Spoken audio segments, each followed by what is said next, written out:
Guys দেখো এখানে কত কোল্ড ড্রিঙ্কস বস্তায় করে আনা হয়েছে। তো কিসের জন্য আনা হয়েছে বলছি। তো প্রথমে বলি আজকের ব্লগটা এখান থেকেই শুরু করলাম।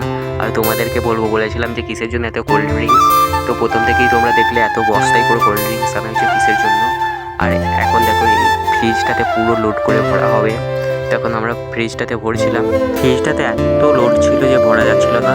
আর হ্যাঁ, তোমাদেরকে তো আগের ব্লগে দেখেছিলাম যে আমি পিসির বাড়ি এসেছি। আর আমার পিসিদের দোকান রয়েছে, ওই দোকানের জন্যই কোল্ড ড্রিঙ্কসগুলো আনা হয়েছিল। ওই জন্য আমাদেরকে বলেছিল যে ফ্রিজের ভেতরে ভরার জন্য, আর আমরা ভরছিলাম। আর গাইস এখানে কালী পুজো ছিল, তো তোমাদেরকে রাতের একটা ব্লগ করে দেখিয়ে দেবো কালী পুজোটা। আর এখন আমরা যাচ্ছিলাম একটু ফাঁকা মাঠের দিকে। এখন আমাদের এই রাস্তা দিয়ে বেরোতে হবে। আর এখানে দেখো একটা মাইক সেট ঢুকেছে, তো তোমাদেরকে দেখাচ্ছে। দেখো শুধু একটা নয়, ওই দিক দিয়ে প্রায় 3-4টে মাইক সেট ঢুকেছিল একটা পাড়ার মধ্যে, আর একটাই পুজো। এখন আমরা মাঠ দিয়ে যাচ্ছিলাম এই দিকটা দিয়ে।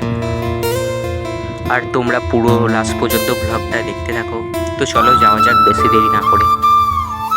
এখন আমরা যদিও বা মাঠের দিকে চলেছি, তো তবে আমরা আরও একটু সামনে দিয়ে এগিয়ে যাব।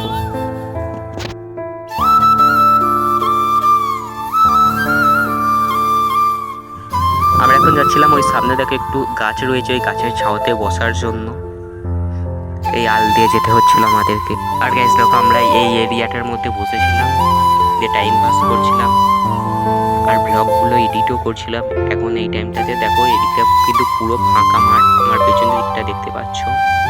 আর গাইস তোমাদেরকে একটা জিনিস দেখাই, দেখো কালকে আমাদের ব্লগটা যারা যারা দেখোনি দেখে নেবে। তো কালকে তো তোমাদেরকে আমি দেখিয়েছিলাম যে আমরা হেঁটে হেঁটে আসছিলাম স্টেশনের ওই দিক দিয়ে। আর দেখো ওই দিক দিয়ে ট্রেন যাবে, ট্রেন লাইনটা ওই দিক দিয়ে। তো আমরা একটু পর করি ওই দিক দিয়ে যাবো ভেবেছি। আর গেছে আমরা এই দিকটা দিয়ে একটু ঘুরে ঘুরে দেখছিলাম। আর দেখো আমার পিছন দিকটাতে দেখাচ্ছি, এই দেখো পিছন দিকটাতে একটা বড় জলের ট্যাঙ্কি ছিল। আর গাইস এখন আমরা যাচ্ছিলাম বাড়ির দিকে, এই আল দিয়ে যাবো, তারপর রাস্তাতে উঠবো। আর তোমরা যারা যারা কালকের ব্লগটা দেখোনি দেখে নেবে, খুব ভালো হয়েছিল। স্টেশনের ওই দিকটা দিয়ে এসেছিলাম, ট্রেনও দেখিয়েছি। আর আজকে রাতে তোমাদেরকে মাইক সেট এবং পুজোর মন্দির সব নিয়ে একটা ব্লগ করে দেখাবো। ওই ব্লগটাও দেখে নিতে সুন্দর দিক করে করবো। আর গাইস আমরা এখন রাস্তা দিয়ে যাচ্ছিলাম, আর এই দিক দিয়ে কিছু মেলার দোকান যাচ্ছিলো, দেখাচ্ছি দেখো।